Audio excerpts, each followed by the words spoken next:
Siz ifade ettiniz diyorsunuz. Komisyon İmralı'ya gidip Önder Apo'yu dinlemeli. Çünkü bu çalışmanın tabii ki temel tarafı. Süreci de başlatan isim aynı zamanda. Ancak şöyle bir yaklaşım da var devletten yana. İmralı'da hala tecrit devam etmekte. Önder Apo'nun koşullarının düzeltilmesi talebi de var. Çünkü muhatap bu süreci yöneten ve süreci ilerleten isim şimdiye kadar, eğer bu noktaya gelindiyse, bu da tabii Önder Apo'nun aldığı inisiyatifle bu noktaya gelindi. Ancak İmralı'da koşulların ne olduğunu bilmiyoruz. Kısmi bir düzenlemeden söz edildi.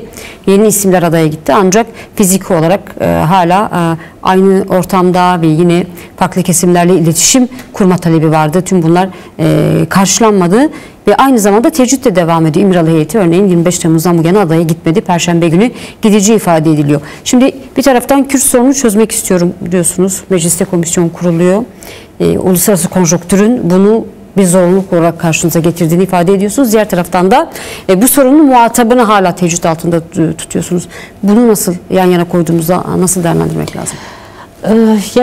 Tabii bu başından beri aslında problemli bir alan. Yani aslında AKP hükümetinin 2015'te devreye koyduğu, diyelim ki İmralı işkence rejimi olarak tanımladığımız mutlak tecrit ve izolasyon politikası kısmen aşılmış olsa da esas da sizin ifade ettiğiniz gibi tecrit devam ediyor. Ama bu sorunu eğer çözülecekse, gerçekten Kürt sorunu savaş ve çatışma zemininden çıkacaksa ve demokratik bir yaşamı birlikte inşa edeceksek, özgürlükçü bir yaşam inşa edeceksek, Sayın Öcalan'ın koşullarının değişmesi değil, Sayın Öcalan'ın özgürlüğünü konuşmamız gerekir. Yani şimdi çünkü koşullar diye ifade ettiğimizde daha çok hani çalışma koşulları, sağlık, güvenlik ve özgürlük koşulları diye tanımlanan süreçte daha çok mevcut olan yerde, İmralı'da koşulların düzeltilmesi akla geliyor. Oysa bence konuşmamız gereken şey Sayın Öcalan'ın özgürlüğüdür.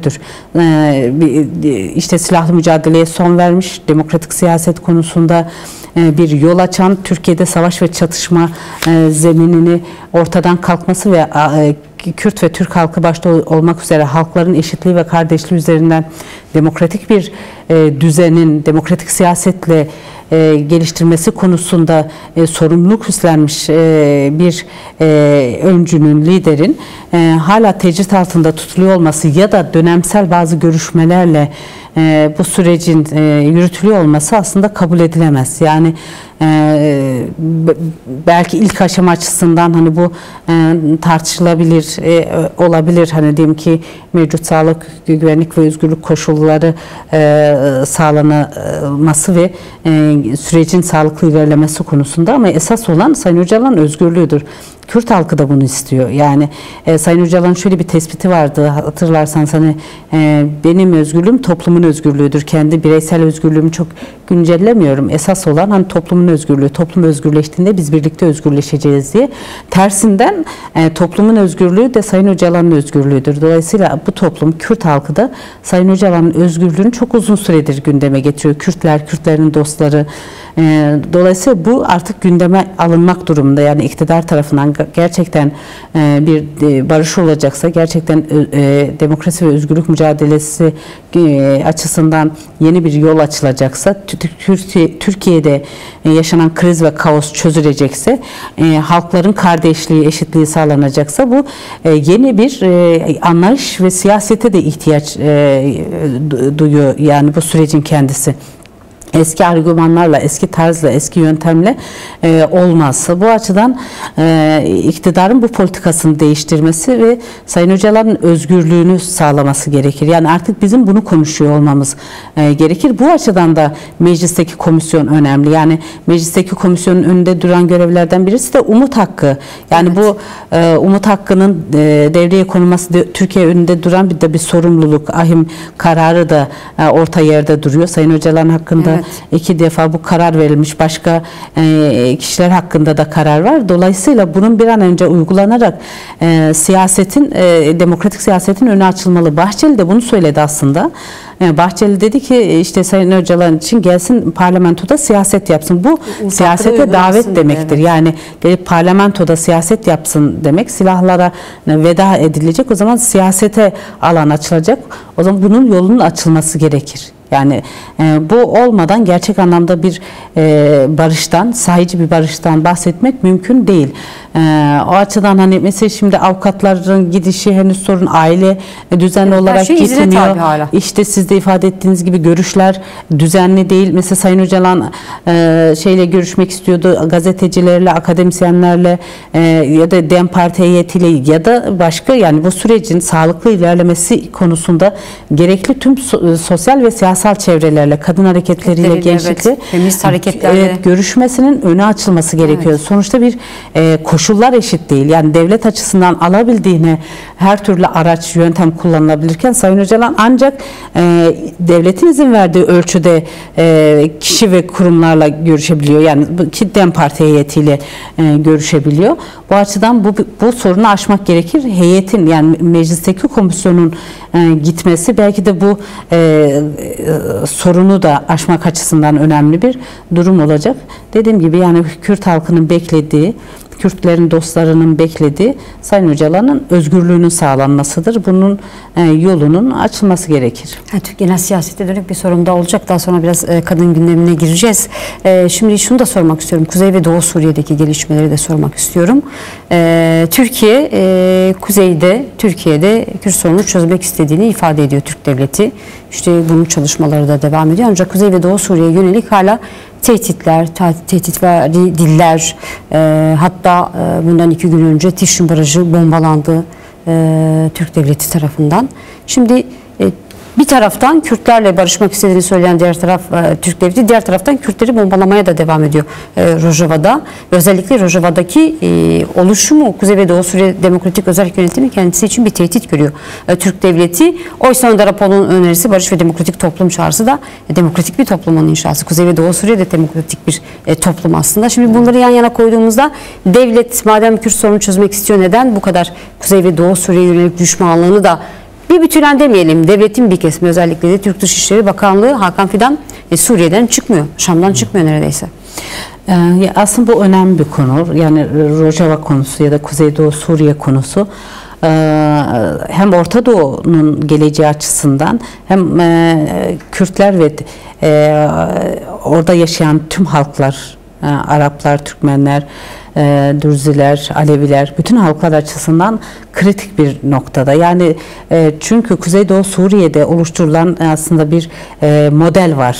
Yani halkların eşitliği ve kardeşliğine dayalı demokratik bir sistemin mümkün olacağını bütün dünya gördü. Yani bu Rojava devrimi diye ifade ettiğimiz süreç esas da demokratik, ekolojik, kadın özgürlükçü bir yaşamın mümkün olduğunu, savaş koşullarında dahil bunun inşa edilebileceğini gösteren bir sistem. Dolayısıyla savaşın ortadan kalkması, demokratik ve barışçıl bir süreç Orta Doğu açısından bir modele dönüşebilir.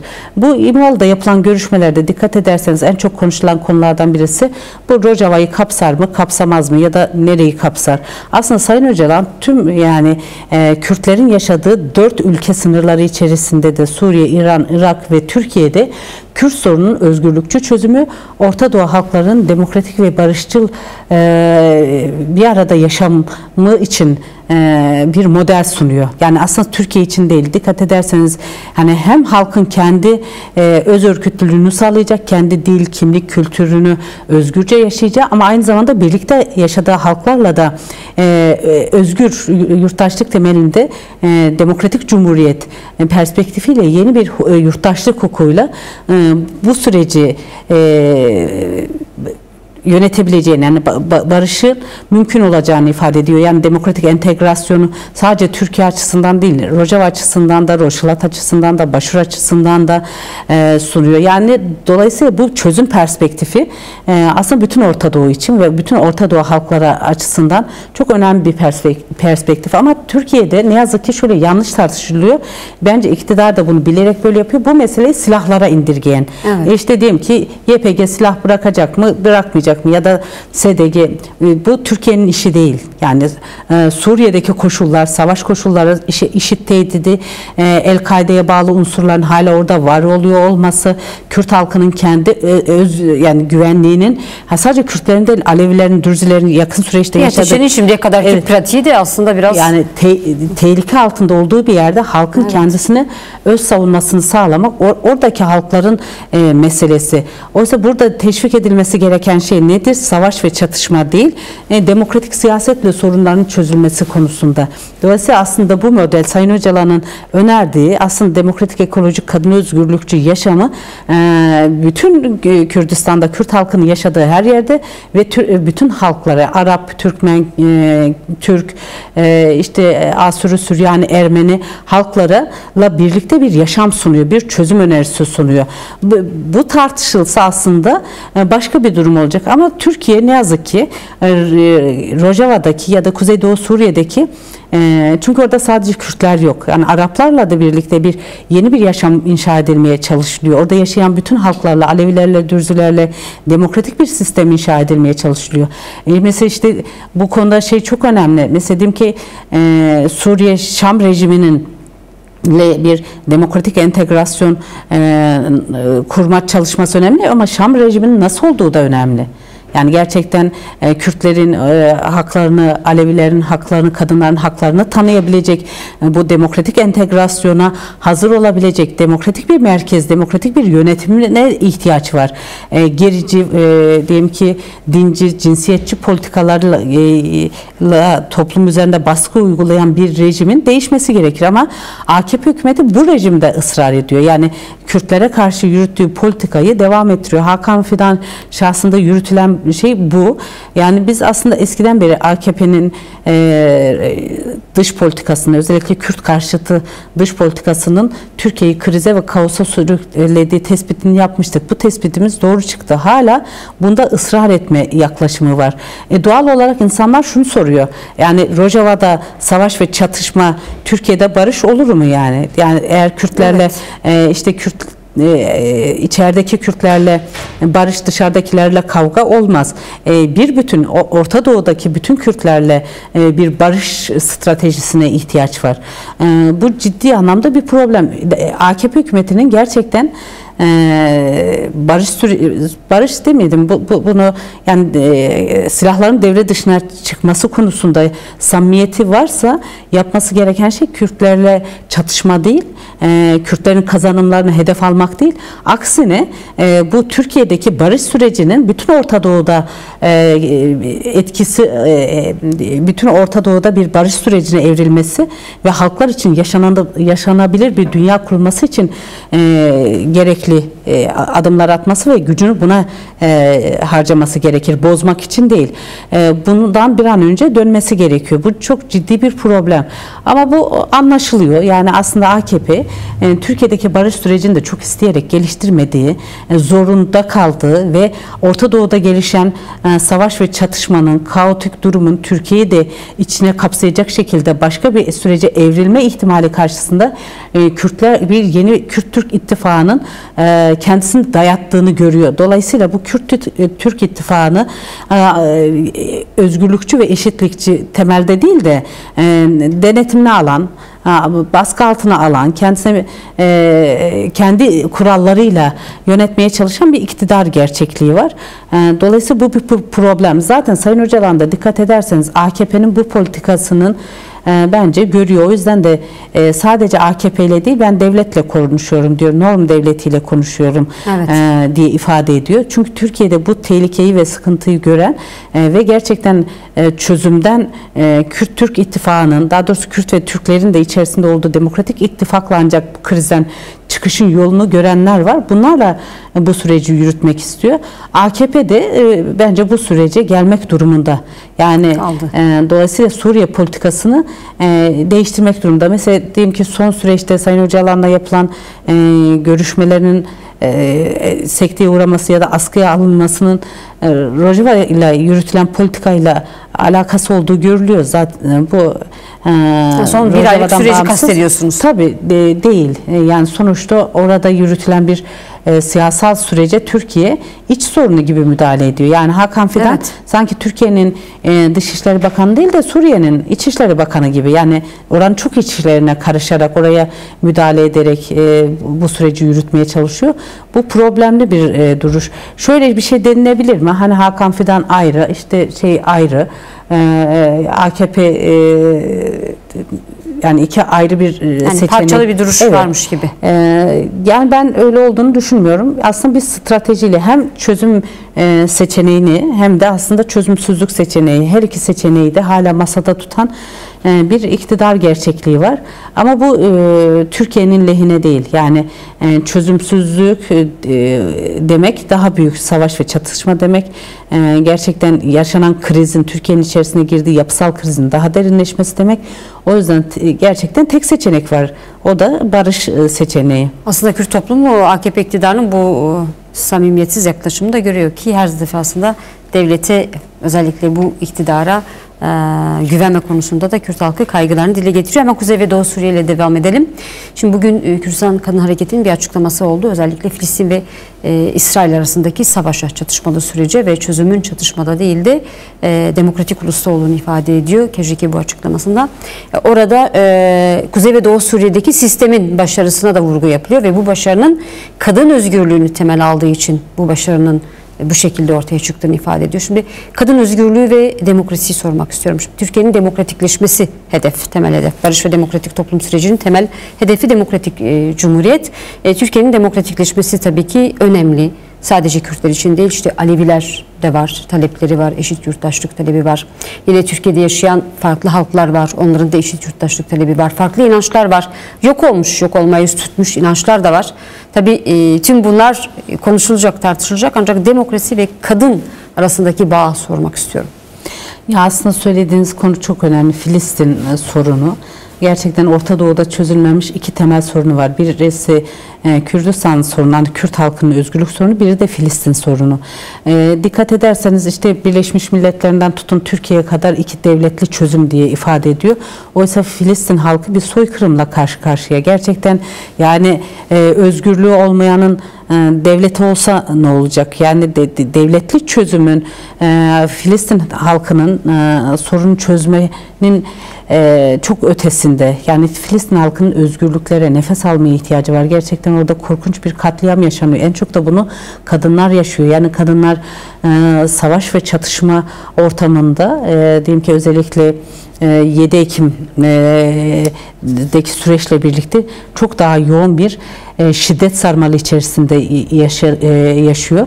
Ve ne yazık ki yani uluslararası güçler de Türkiye'de Filistin sorununu araçsallaştırıyor. Yani Filistin halkının özgürlük sorununu, barış taleplerini görmezden gelerek bunu kendi siyasetinin bir parçası haline getiriyor. Bu kabul edilemez.